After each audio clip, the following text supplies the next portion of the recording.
মুরগির বাচ্চা ফুটার পর 1 মাস পর্যন্ত কোন খাবার খাওয়াবেন তা বুঝতে পারেন না।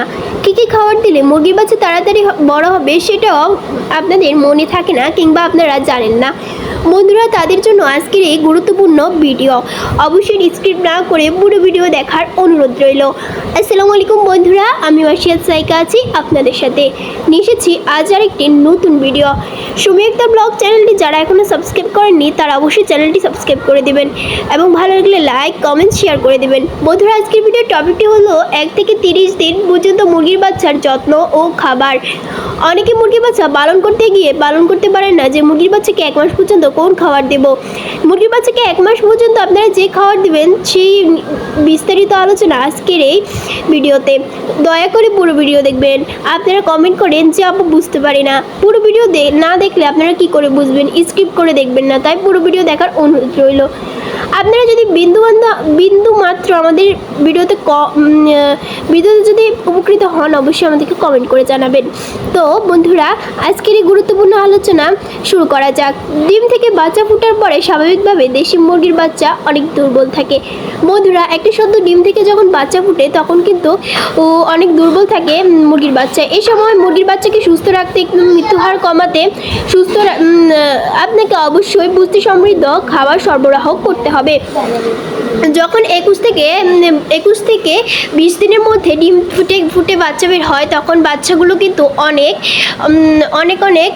দুর্বল থাকে। তখন মুরগির বাচ্চাগুলোকে বড় করতে এবং এটাকে ভালো রাখার জন্য পুষ্টি সমৃদ্ধ খাবার দিতে হবে।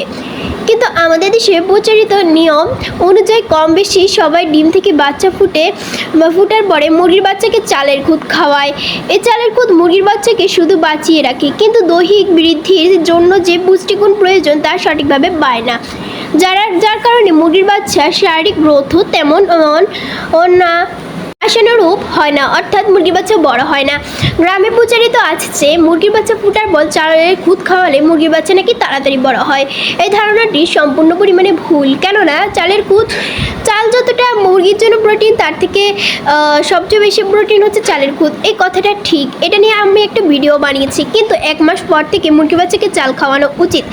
মুরগির বাচ্চাকে 1 মাস আগে চাল খাওয়ানো উচিত না। চালের খুদের বিকল্পে কী খাবো? মুরগির বাচ্চার মৃত্যুহার কমানো এবং শারীরিক গ্রোথ ঠিক রাখার জন্য আপনাকে অবশ্যই বাজারে সহজলভ্য ক্যালসিয়াম স্ট্যান্ডার্ড ফিড 1 নম্বর ফিড খাওয়াতে হবে। কিন্তু কিছু অসাধু দোকানদার কাস্টমারদের আতঙ্ককে কাজে লাগিয়ে নিম্নমানের ও গ্লোয়ার ফিডকে স্ট্যান্ডার্ড ফিড বলে ঠকিয়ে থাকে এবং বেশি দামে বিক্রি করে। তাই ক্রেতাদের অবশ্যই দোকানদারদের ফাঁদে পা দেওয়া থেকে বিরত থাকতে হবে। আপনারা স্ক্রিনে ছবিটি দেখতে পাচ্ছেন, এইগুলো হচ্ছে অরিজিনাল স্ট্যান্ডার্ড ফিড। আপনারা এটি কিনবেন। এগুলো হচ্ছে 80 থেকে 85 টাকা বাজারে বিক্রি করা হয়, 85 টাকা করে কিংবা 75 টাকা করে, এক জায়গায় এক রেট। কিন্তু এগুলো হচ্ছে 1 নাম্বার খাবার। মুরগি বাচ্চা ফুটার পর সর্বপ্রথম মুরগি বাচ্চাকে লেবুর রস খাওয়াবেন। লেবুর রস এবং চিনি মিশ্রিত বানিয়ে দিবেন। এটা 2 থেকে 3 ঘন্টা খাবে। এটা খাওয়ার পর মুরগি বাচ্চাকে গ্রোয়ার ফিডটা দিবেন। এটা 1 মাস পর্যন্ত খাবে। এর ভিতরে মুরগি বাচ্চাকে প্রাথমিকভাবে যে চিকিৎসাগুলো করবেন সেটা নিয়ে আরেকটা ভিডিও করব। ক্যালসিয়াম স্ট্যান্ডার্ড ফিডের দাম অনেক বেশি। হ্যাঁ, এটি চিরন্তন সত্য। আমাদের দেশে পোল্ট্রি ফিডের বাজার আর বড় বড় কোম্পানির সিন্ডিকেটের কাজে পরাজিত। ওই হারামি সিন্ডিকেটের জন্য অনেক খামারি আর্থিকভাবে আশানুরূপ লাভবান হতে পারছেন না। কিন্তু কিছুটা বুদ্ধিটা ব্যবহার করে ওই ঊর্ধ্বমুখী ফিডের দাম ভিতর খরচটা কমিয়ে আনা সম্ভব। অর্থাৎ বন্ধুরা, আপনারা ফিডের দাম বেশি এই হিসাব করে মুরগি বাচ্চা পালন করবেন না, এটা একদমই ভুল ডিসিশন। আপনারা মুরগি বাচ্চা পালন করবেন, ফিডের দাম কম বেশি থাকবেই। আপনারা চালের পরিবর্তে ফিডটা আপনারা খাবেন। ক্যালসিয়াম ফিডের দাম অনেক বেশি, 85 টাকা করে, আগে আরও কম ছিল, 50 টাকা ছিল। 50 টাকা এগুলো ছিল একদম অরিজিনালটা, কিন্তু এখন 80 টাকাটার মধ্যে একদম পুরো অরিজিনালটা একদম অসাধু ব্যবসায়ীরা এটাকে 80 টাকাটাকে আপনারা 50 টাকাটাকে এখন 80 টাকা করছে। আর 50 টাকাটা 80 টাকা করছে আর কি। আর 50 টাকাটা যেটা বিক্রি করে সেটা বাজারে বিভিন্ন রকমের যেমন চাল টাল খুঁটু ডাল পচা ডাল এগুলো দিয়ে বানায় আর বলে যে এটা হচ্ছে অরিজিনালটা, কিন্তু যেটা 85 টাকা সেটাই হচ্ছে আসল। এটা মুরগিকে 1 মাস খাওয়ালে আপনার মুরগি ডাবল পরিমাণ হয়ে যাবে।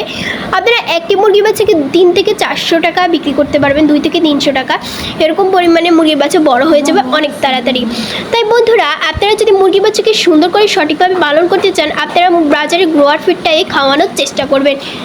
এটি মুরগির শরীরে রোগ প্রতিরোধের ক্ষমতা বৃদ্ধি করে। ভুট্টা ও গমের গুঁড়া কিভাবে করবেন? আমাদের সকলের বাসায় কম বেশি মিক্সার গ্রাইন্ডার মেশিন আছে। আপনি ইচ্ছে করলে ওই মিক্সার গ্রাইন্ডার মেশিন ভুট্টা ও গমের গুঁড়া করে নিতে পারবেন। যদি তাও সম্ভব না হয় তাহলে আপনার লোকাল এলাকায় যেখানে মরিচ ও হলুদ গুঁড়া করে ওইখান থেকে পরিমাণ মতো ভুট্টা ও গম গুঁড়া করে নিতে পারেন। বন্ধুরা, এইভাবে আপনারা গম ও ভুট্টা গুঁড়া করে নেবেন। এই গম ও ভুট্টার গুঁড়াটাও আপনারা মুরগির বাচ্চাকে খাওয়াতে পারবেন। এই যে মুরগির বাচ্চাকে পরিষ্কার পাত্রে সবসময় খাবার দিবেন। একটি মুরগির বাচ্চা যখন ছোটোবেলা থেকেই খুব সুন্দরভাবে বড় হবে, সেটি বড় হলে আর কোনো রোগে আক্রান্ত হবে না। আপনারা যদি মুরগি বাচ্চাকে সঠিক পদ্ধতিতে পালন করতে পারেন তাহলে মুরগি থেকে একটি ভালো আয় করা সম্ভব। ছোটোবেলা আমি মনে করি যে খামার তৈরি করার আগে ছোটো মুরগির বাচ্চা আগে বাছাই করতে হবে, তারপর দ্বিতীয় হচ্ছে মুরগির বাচ্চা খাবার ব্যবস্থা ভালো থাকতে হবে। স্ক্রিনে যে ছবিগুলো দেখতে পাচ্ছেন সেগুলো হচ্ছে আমাদেরই মুরগির ছবি। এই মুরগিগুলো অনেক ভালো এবং অল্প কয়েকদিনে দেখুন ওদের বয়স মাত্র 5 দিন। 5 দিনে মুরগি বাচ্চাগুলো কতটা ভালো আর কতটা সুন্দরভাবে পানি খাচ্ছে। তারপর ওদেরকে দিয়েছি ব্রয়লার খাবার, নাইস কোম্পানির এই খাদ্যটা ওরা খাচ্ছে অনেক সুন্দরভাবে। আর এই পাত্রটা অনেকে কমেন্ট করছে যে আব্বু এটা কোথায় পাওয়া যায়? এটা দোকানে পাওয়া যায়। এটা যেখানে পাখিটাকে বিক্রি করে সেই দোকানে পাওয়া যায়। সেই দোকানে মনে হয় 30 টাকা করে না 40 টাকা করে। তো একটা বোতল দিয়ে পানির মাধ্যমে এটা দিবেন। এই খাবারটা 1 মাস পর্যন্ত মুরগির বাচ্চাকে আপনারা এই খাবারগুলোই দিবেন। এই খাবারগুলো দিলে মুরগির বাচ্চা তাড়াতাড়ি বড় হবে, রোগ প্রতিরোধের ক্ষমতা বৃদ্ধি হবে। মুরগির শরীরে যদি কোনো রোগ থাকে সেই রোগগুলো ওরা প্রতিরোধ করতে পারবে। মুরগির বাচ্চা 1 মাস পর্যন্ত যদি আপনি সুন্দরভাবে পালন করতে পারেন, সুন্দরমতো খাবার দিতে পারেন, তাহলে মুরগির বাচ্চা অন্য রকমের কোনো রোগ আসবে না, আমাশা হবে না, গাম্বুড়ো হবে না, ফাউল ফক্স হবে না, কিংবা আপনার যে ঠান্ডাজনিত সর্দি কাশি, তারপর প্যারালাইসিস, বিভিন্ন রকমের রোগ থাকে মুরগির, রানীক্ষেত, এগুলো হবে না ইনশাআল্লাহ। মুরগিকে সঠিক স্থানে রাখবেন। স্ক্রিনে দেখতে পাচ্ছেন কত সুন্দর করে মুরগিগুলোকে রাখা হয়েছে। মুরগিগুলোকে আপনারা পরিষ্কার স্থানে রাখবেন। এই যে পরিষ্কার স্থানে যেখানে রাখবেন সেখানে যেন লিটার না জমা হয়, ময়লা আবর্জনা যেন না জমা হয়, সেদিকে আপনারা খেয়াল রাখবেন।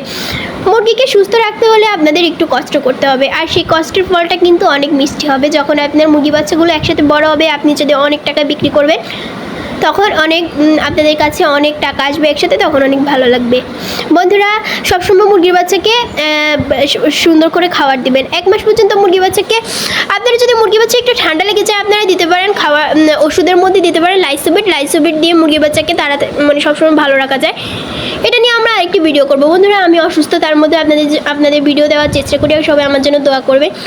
যারা এতক্ষণ মনোযোগ সহকারে আমাদের ভিডিওটি দেখেছেন তারা বুঝতে পেরেছেন যে মুরগি বাচ্চা কী করে পালন করবেন 1 মাস পর্যন্ত। সবাইকে অসংখ্য ধন্যবাদ। আল্লাহ হাফেজ। আমি এতক্ষণ মাসিয়াত সাইকা ছিলাম আপনাদের সাথে। ধন্যবাদ। আসসালামু আলাইকুম।